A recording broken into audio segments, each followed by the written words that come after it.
Quais são os sacramentos da Igreja Católica? Os 7 sacramentos. Quais são? Nós temos o batismo, que é a iniciação. Nós temos a penitência. Nós temos a Eucaristia. Depois nós vamos ter o matrimônio. Aí, pronto. A ordem. Matrimônio. Termina a ordem. Pode lembrar, vai lá. A ordem. A unção dos enfermos. E por último... Não, por último a unção dos enfermos, né? Se a gente fosse colocar num nível de... Uma ordem sistemática. Uma ordem sistemática. E nós temos a confirmação, eu falei? A crisma? Não, isso aí não. A confirmação. Crisma não. Aonde que eu queria chegar? Eu falei que ia falar filosoficamente, né? Que eu gostei da sua posição filosoficamente. Aí eu coloco o que levou Adão a comer do fruto. Porque a ordem foi para Adão, não foi para Eva. Deus deu ordem, você vai morrer. Logo, Adão sabia o que era a morte. Eu vou entrar no Sagrado Sacramento, é isso? Nos sacramentos. Vou entrar no Sagrado Sacramento. O que o escritor quer passar? O que é realmente um casamento? O que é uma união conjugal? Isso é lindo que ele faz.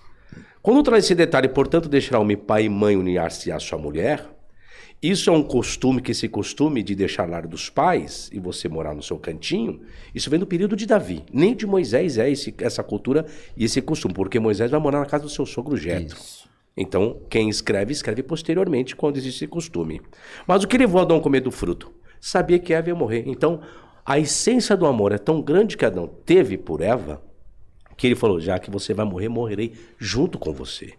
Caraca. Por que nós dizemos até que a morte os separe? E até mesmo ele sabia que ela iria morrer, ele falou, não, eu amo você a ponto de morrermos juntos. Porque tornaram-se uma só carne. Uma só carne. Não tinha e o que como Deus Eva uniu... morrer e Adão permanecer vivo. Isso. Então, por isso que ele comeu do fruto. Não foi por desobediência, ele comeu o fruto por amor. É diferente. Opa, concordamos plenamente nisso. Ele come no fruto, não é por desobediência, é por amor. A desobediência foi de Eva. Eu vou te falar uma coisa. Parece que rolou um Dr. Freestyle aí, Robertinho. Não? Mas eu vou te falar. Eu falei que ia fazer o quê? Filosoficamente. Mas com base no quê? Com base no texto que deixará homem pai e mãe unir-se à sua mulher. Então, mas um se elemento Adão come maçã por amor, se ele come maçã por amor e não por tema ou por qualquer outro motivo, aí eu acho que ele tinha que ter sido perdoado, mano. Por quê? Porque Deus é amor. Sim. Ele é amor, mas ele é justiça. E ele morreu no dia? Ele morreu no dia ele qual ele comeu? Não. Era para ter morrido no dia. Professor, a expressão hebraica o senhor tocou num assunto que eu acho magnífico quando fala não do casamento em si, porque o casamento é algo institucionalizado, mas da palavra matrimônio. Né? O senhor, como exegeta, né, vem de matris, mater, mãe, né? E monos, que significa único. Estar sob a tutela de um só. Então, o matrimônio, ele é um ato feminino, materno, maternal, matris, monos. Então, quando o homem se une à mulher, deixará a sua casa. Veja, o homem que vai deixar, o homem que vai fazer, porque vai ficar sob a tutela da mulher.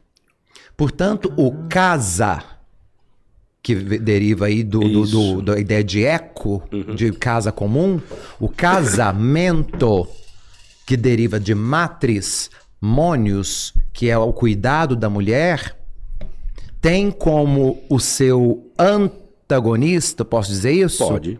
O patrimônio. Aquele que cuida do... Por isso que pertence ao homem o cuidado da casa. Enquanto a mulher está o cuidado de tudo que envolve a relação. Sim. Então, quem é que desobedeceu? A dona da casa. Quem é que deu de comer? A dona da casa. Quem aceitou comer? Quem tem o patrimônio. Entendi. Então, matrimônio e patrimônio. Eu consegui ser claro, professor? Sim, dizendo conseguiu. Isso? Porque essa é a cultura judaica. O provedor é o homem. É o homem. A provisão e a mulher é a organizadora. Isso. É isso, essa é a cultura judaica. E se nós formos olhar para as tribos antigas, quem que sai para caçar? É o homem. O pater.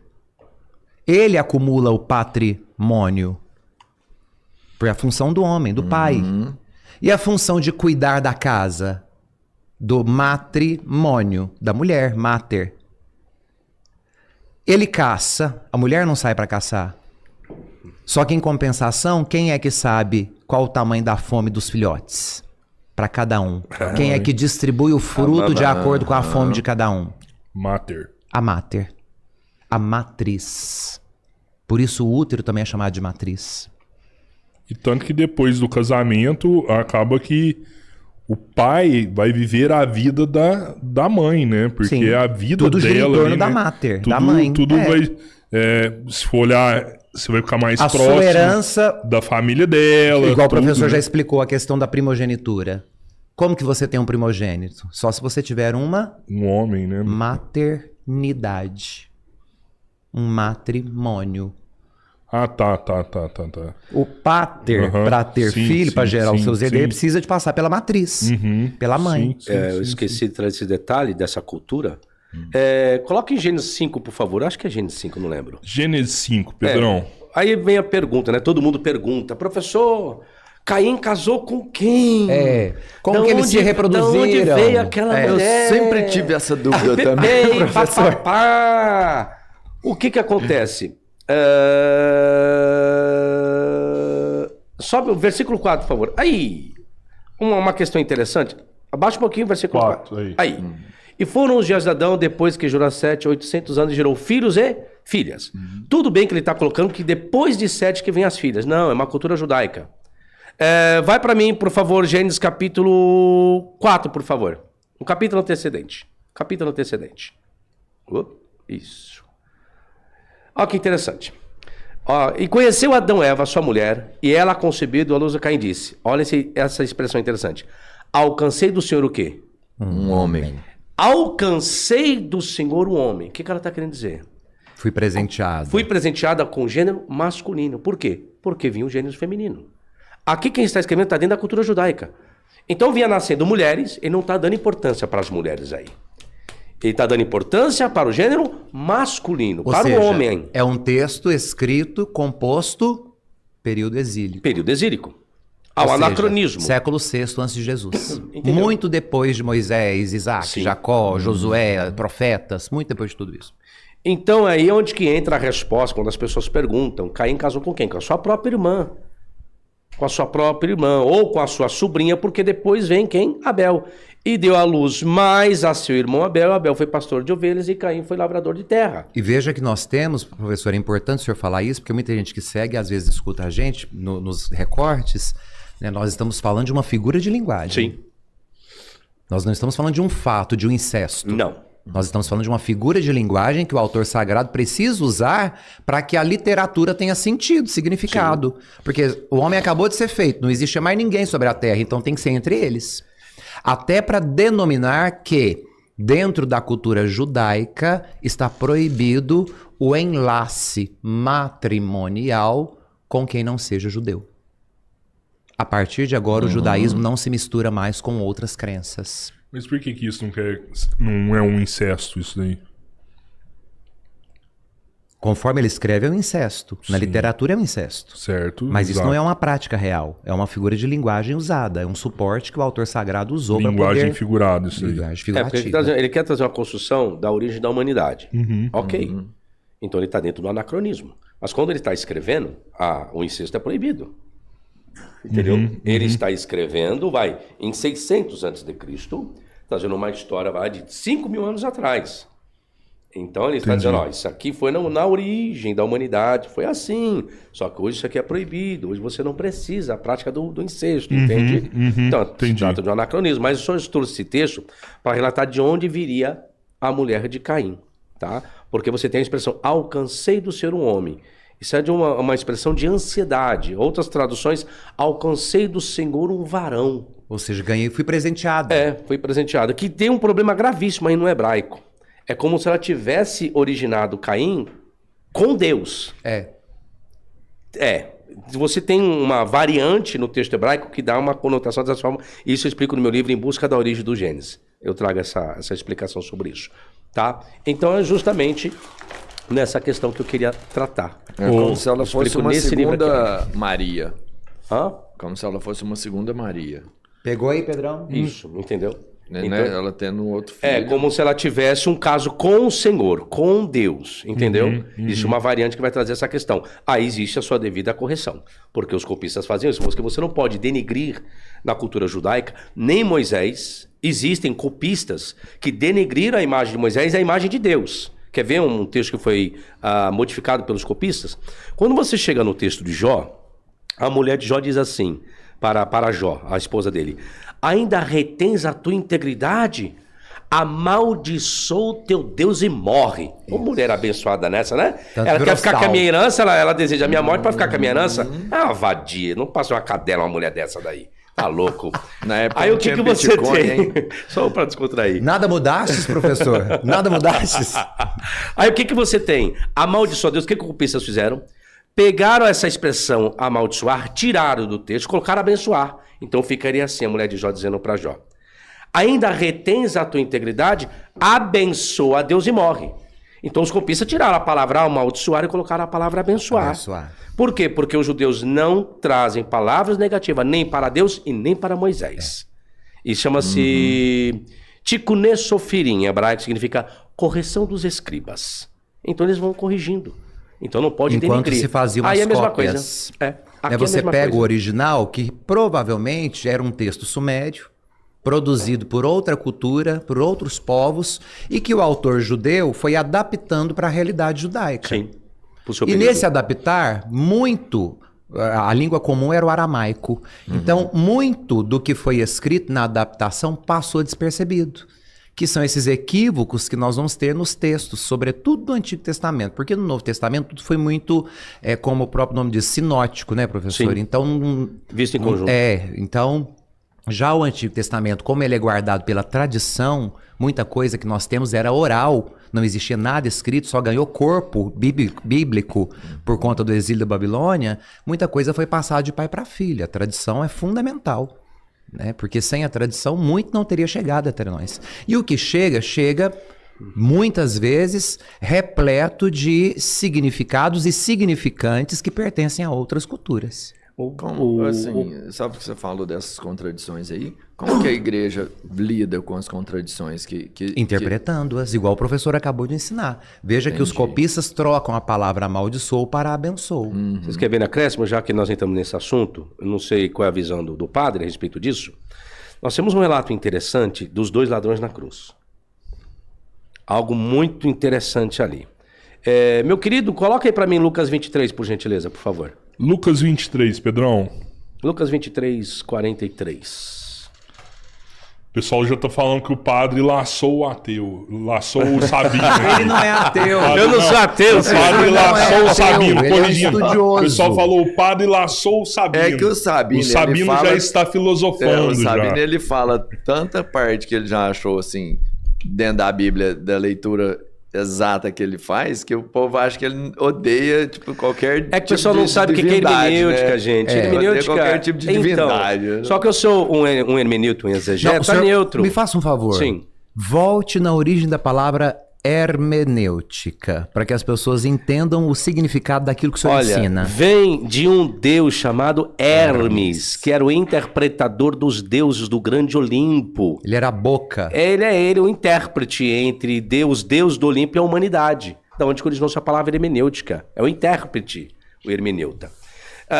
Voltando, como o padre entrou no assunto, Lucas 23. dos que os copistas fizeram, não foi só modificar palavras, mas alguns escritores também, eles inseriram um conteúdo um pouco além para dar um sentido melhor para quem ele estava destinando. Exemplo, o relato da crucificação de Jesus, nós temos em Mateus, Marcos e Lucas, a respeito dos 2 ladrões na cruz. No relato de Lucas tem esse relato interessante. Volta só um pouquinho, por favor, o versículo 39. Isso. Olha que interessante isso. E um dos malfeitores, não está falando só os 2, um dos malfeitores, que estavam pendurados, blasfemava da pessoa de Jesus, dizendo, olha a condicional, se tu és o Cristo, salva-te a ti mesmo e a nós. Aí, olha o que colocaram como o quê? Isso como uma Fêmea. Seria isso uma blasfêmia? A pessoa colocar uma condição, duvidar se a pessoa é o Cristo ou não. Se trata de uma blasfêmia, é isso? Se você for ver, não se trata de uma blasfêmia. Justamente. Eu estou trazendo uma condicionalidade, não estou afirmando. Você não é o Cristo, sendo e eu negar, eu posso até dizer que é blasfêmia, uma vez que foi comprovado que ele é o Messias. Agora, quando coloco a condicionalidade, eu não estou blasfemando, mas foi o que o escritor colocou. Se tu és Cristo, salva-te a ti mesmo e a nós. Isso não é blasfêmia. Mas o escritor está colocando nem maldade. Beleza, então também não. Respondendo, porém, o outro repreendia-o, seu companheiro, dizendo: tu nem ainda temes a Deus. Vou parar aqui. Aqui eles estão dizendo que eles tinham crença em Deus. Os dois. Tu nem ainda temes a Deus, estando na mesma condenação. Estava na cruz, porque eles eram ladrões. Dá a entender que eles tinham crença em Deus, sabiam que estavam roubando, e eles roubavam com a consciência. Ai, Deus me perdoa, mas eu vou roubar só hoje de novo, tá bom? E uma coisa importante, professor, é porque o nome de ladrão não é dado no evangelho que nós estamos lendo. Aqui ele é chamado de malfeitor. Uhum. Existe uma diferença também. Sim. Né? Então, como que nós sabemos que eram ladrões? Porque uma outra ótica vai dizer, eram ladrões. Né? E que só não roubaram a família de Jesus da caminho de Jerusalém. Aí os apócrifos, considerados apócrifos, falaram sobre isso. Um do nome dele chamava Dimas, né? Bom, vamos lá. E disse... Respondendo por 41. E nós? E nós, na verdade, com justiça, porque recebemos o que os nossos feitos mereciam. Mas esse nenhum mal fez. Espera aí. Nenhum mal fez em que sentido? Se Jesus não fez nenhum mal, então por que Jesus está na cruz? Dentro do contexto, está dizendo, ele não é um ladrão como nós. Agora, por que Jesus foi para a cruz? Porque Jesus disse que ele era rei de Israel. E dentro do Império Romano, ninguém pode se declarar rei a não ser César. Então, por isso que Jesus foi para a cruz, porque ele auto se promoveu como rei. O sacerdote perguntou, és tu Mashiach? Ele, eu para isso nasci. E vereis agora, a partir de agora, aquela história toda. O que acontece? Aí vem a fala do paraíso. E chamando Jesus. E disse-lhe... e disse a Jesus, Senhor, lembra-te de mim, que aí é uma história do Dimas, que aí Jesus lembra quando era criancinha, que foram assaltar os seus pais, aí ele viu a mãe Maria falar, ai meu filho Jesus, não, eu tenho um bebezinho, o apócrifo vai dizer isso, aí... É o apócrifo de Tomé que fala sobre isso. Isso. Aí é quando ele falou, lembra-te de mim, quando entrares no terreno, e disse-lhe Jesus, em verdade te digo que hoje estarás comigo no paraíso. O que acontece? Apenas Lucas traz esse relato como se fosse de um ladrão arrependido que vai para o paraíso.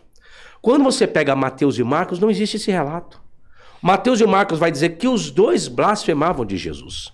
Vai usar o termo os mesmos impropérios. Então, tudo aquilo que as pessoas estavam dizendo de mal para a pessoa de Jesus na sua crucificação, os ladrões estavam fazendo a mesma coisa.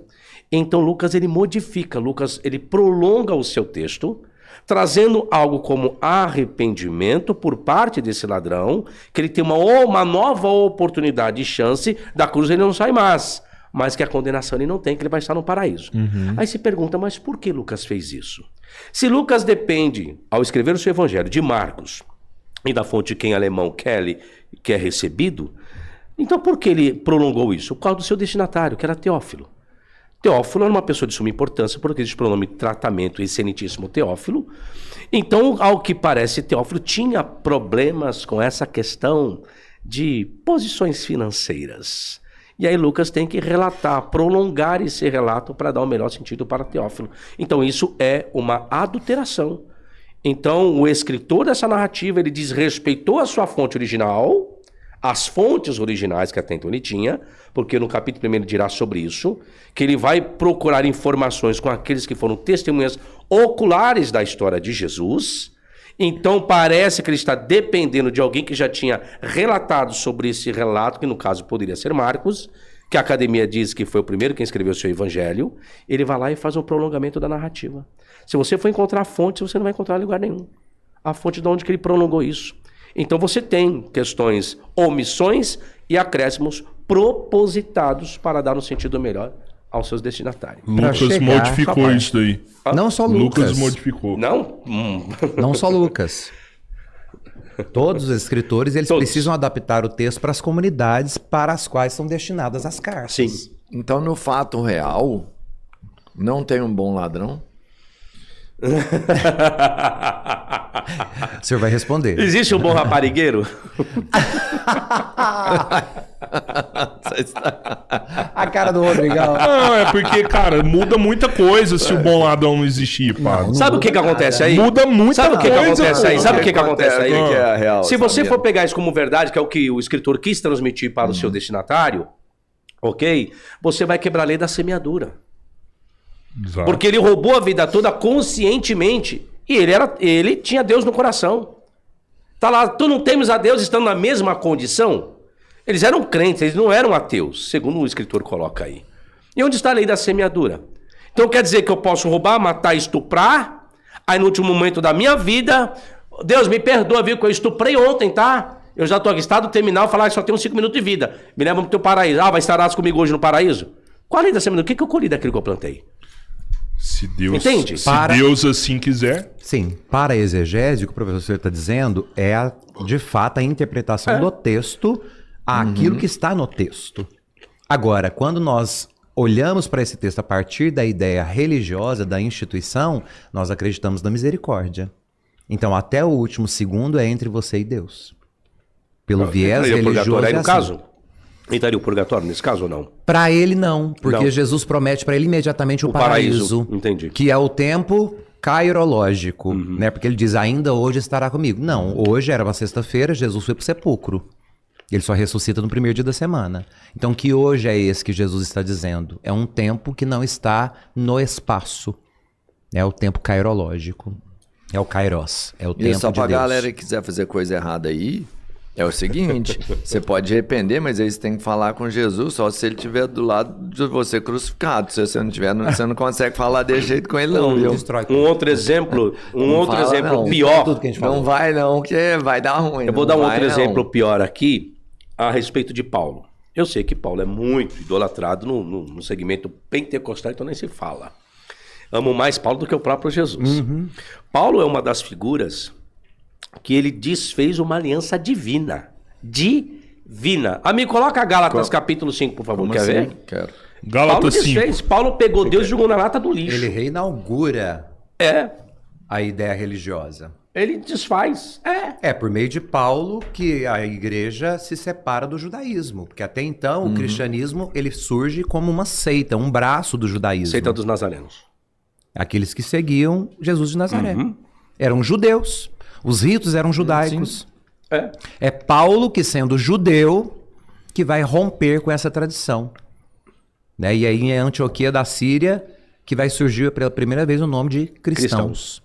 E ele se revolta contra Barnabé. É Barnabé que apresenta Isso. ele para os apóstolos. Paulo foi um safado, um sem vergonha, um pilantra. Paulo foi tudo isso e mais um pouco. Valeu, Olha o que Nossa Paulo Senhora. faz aí. Ó, a heresia. Calma, padre. Ó, a heresia, Não sabia? puxa assim, tá, Valeu, padre. minha Virgem Maria. Heresia, sabendo. É, te dá Olha lá, uma- Gálatas assim, olha que lindo isso. Estais, pois, firmes na liberdade com que Cristo nos libertou, e não torneis a colocar-vos debaixo do jugo da servidão. Eis que eu, olha a autoridade dele, Paulo, vos digo que, se vos deixar de circuncidar, Cristo de nada vos aproveitará, e de novo protesta todo homem, agora ele generalizou, judeu, helênico, gentil, que se deixa circuncidar, que está obrigado a guardar toda a lei. Separados estais de Cristo, vós os que vos justificais pela lei, da graça tendes caído. Agora, a lei da circuncisão não é uma lei, é uma aliança que Deus fez com Abraão. Aliança. Aliança de Deus com Abraão. Tanto que ela tem um formato de aliança. Você retira o prepúcio do pênis da criança em forma de aliança. Você faz o corte em aliança, porque Sério? é uma regra obrigatória. Sim. O que Paulo fez? Rompeu com isso, porque o cristão ele não tem mais que ter marcas judaicas. O cristianismo tem que se libertar de tudo que o prende ao judaísmo. É o que Paulo Mas deseja. por quê? Justamente para não ficar nessa repetição de tudo ser justificado pela lei. Ele vai dizer em outro momento, né? Por Moisés foi dada a lei, mas pelo Cristo nos foi dada a graça. Né? E Paulo, o que ele é desfaz tudo superior? isso. Paulo, ele cria uma nova religião. Por isso que ele se afasta de Barnabé. Porque Barnabé é da religião da seita dos nazarenos. Dos 12 apóstolos Anterior são... ao próprio Cristo. Isso. Eles são dali. E Paulo é ele quem constrói o cristianismo em Antioquia, é ele Barnabé em Antioquia. Só que aí Paulo ele quer se julgar ser apóstolo. Paulo não admite não ser apóstolo, porque os apóstolos não denominaram Paulo de apóstolo, ele fica puto. Na igreja de Corinto ele vai dizer assim: se eu não sou apóstolo para os demais, contanto eu sou para vós, porque vós sois o selo do meu apostolado. Então Paulo começa a instituir igrejas e ele se nomeia e auto se declara apóstolo. Então ele cria a sua própria doutrina e quebra o pau com os apóstolos. Quando você chega em Atos capítulo 15, quando Paulo está em Antioquia junto com Barnabé, surge uma grande discussão dos gentios, se eles teriam que se circuncidar ou não. Os pagãos da comunidade grega que convertiam ao cristianismo. Só que, peraí, para ser cristão, nós primeiros temos que cumprir as leis judaicas, porque a ideia, a mentalidade do cristianismo primitivo era essa.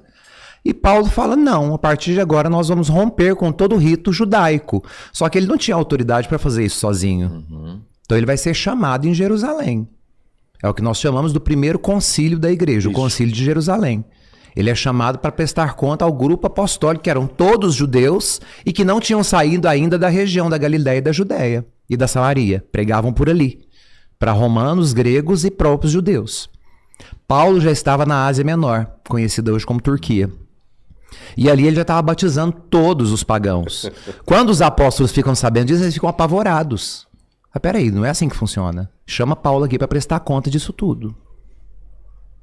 E ele vai prestar conta. Vai, tem que prestar conta. E consegue um alvará para continuar Na o trabalho verdade, dele. o concílio define que o que Paulo estava fazendo era lícito, porque era preciso romper com a legalidade extrema. Só uma coisa que Paulo discordou. Coloca Atos 15 para mim, por favor. Atos 15. Olha o que acontece. Aí Paulo vai para Antioquia. A questão é o batismo. Aí eles falam, tá, tudo bem, padre. Padre, ó. Tudo bem, Paulo. Já me colocou lá na... Já tá virado. Tudo bem. Então alguns que tinham descido da Judéia ensinavam assim os irmãos: se não vos circuncidares conforme o uso de Moisés, não podeis salvar-vos. Cristãos dizendo, se vocês não fizerem a circuncisão judaica, vocês não estão salvos em Cristo. Ah lá. Que era a ideia de que para ser cristão, antes de batizar, tinha que passar pelos ritos judaicos. Tendo tido Paulo e Barnabé não pequena discussão e contenda contra eles, resolveu-se que Paulo e Barnabé e alguns dentre eles subissem a Jerusalém aos apóstolos e aos anciões sobre aquela questão. Aí eles vão até Jerusalém. Pega o versículo 7, por favor. Isso. E havendo grande contenda, levantou-se Pedro e disse: homens e irmãos, bem sabeis que já há muito tempo Deus me elegeu dentre vós para que os gentios ouvissem da minha boca a palavra do evangelho e crescem. Vamos pegar a partir de Tiago agora. Sobe para mim, por favor. Só recordando que Pedro pregava aos romanos de dentro da Judéia. Ok. Pode subir, pode subir, pode subir. Aí. Ok. Vamos lá agora. Olha o que eles decidiram. Versículo 28. Na verdade, pareceu bem ao Espírito Santo e a nós não vos impor mais encargo. Sobe só um pouquinho. Sobe um pouquinho, Pedro. Aí. Mais encargo algum, senão estas coisas necessárias. Agora o detalhe. Que vos abstenhais das coisas sacrificadas aos ídolos. É isso que os apóstolos vão determinar agora para os gentios. Do sangue, da carne sufocada e da fornicação, que seria a prostituição. Das quais coisas bem fazeis, se vos guardardes, bem vos vá. Ok. Paulo então pega essa carta, por ordem dos apóstolos, e vai agora para o povo gentil dizendo, que é uma carta de concílio. É o documento do concílio, que ficou definido pela igreja. Então agora todas as comunidades cristãs precisam ler isso daí. É uma ordem dos bispos, dos apóstolos. O que Paulo faz depois?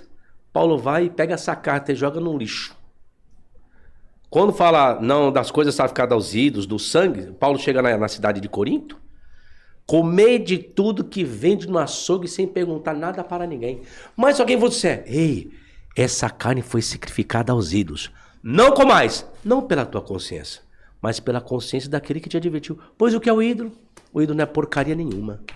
Paulo, por isso que eu falei, Paulo rompe com os próprios apóstolos e cria a sua própria religião. É a religião que está no Brasil hoje, no ramo pentecostal, que é paulinismo e não cristianismo. O protestantismo é muito embasado nessas interpretações paulinas.